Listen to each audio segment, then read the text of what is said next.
ఆరోగ్య తెలంగాణను ఆగం చేస్తూ వైద్య రంగాన్ని అధోగతి పాలు చేస్తున్న ఈ పాపపు పాలకులకు ప్రజలు చలమగీతం పాడే రోజులు దగ్గరలోనే ఉన్నాయని బీఆర్ఎస్ వర్కింగ్ ప్రెసిడెంట్ కేటీఆర్ అన్నారు.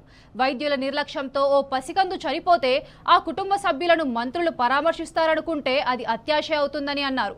ములుగు జిల్లాలో మంత్రులు సీతక్క, పొంగులేటి పర్యటనలో ఆ చిన్నారి కుటుంబ సభ్యులు మృతదేహాన్ని చూపించినా కనీసం పట్టించుకోలేదన్నారు. 500కు పైగా రైతులు ఆత్మహత్యలు చేసుకున్నా ఉపాధి కరువై బతుకు భారమై అనేక మంది నేతన్నలు, ఆటో అన్నలు ప్రాణాలు వదిలినా ఈ ప్రభుత్వం పట్టించుకోలేదన్నారు. 50 మందికి పైగా విద్యార్థులు వివిధ కారణాలతో గురుకులాల్లో మరణిస్తే కనీసం పరామర్శించలేదన్నారు. సర్కార్ భూదాహానికి నోరులేని మూగజీవాలు ప్రాణాలు కోల్పోతే ఏఐ అంటూ ఎగతాళి చేసిన దుర్మార్గులు ఈ కాంగ్రెస్ పాలకులు అని ఫైర్ అయ్యారు.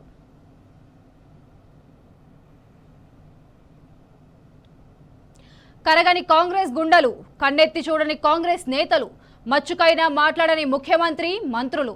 ఒక పసిబిడ్డ ప్రాణాలు పోతే స్పందిస్తారనుకోవడం అత్యాశ అవుతుందన్నారు. ఆ బాధితులు కోరుకున్నది కాసింత ఓదార్పు, న్యాయం చేస్తారేమో అన్న భరోసాని, కానీ కనీసం వాహనం దిగకుండా, రోడ్ షో ఆపకుండా వారిని పక్కకు నెట్టేసి వెళ్లిపోవడం బాధాకరం, అవమానకరమన్నారు. అమరిచింతలో జరిగిన ఘటన మరవక ముందే ములుగులో ఈ ఘటన చోటు చేసుకోవడం బాధాకరమన్నారు.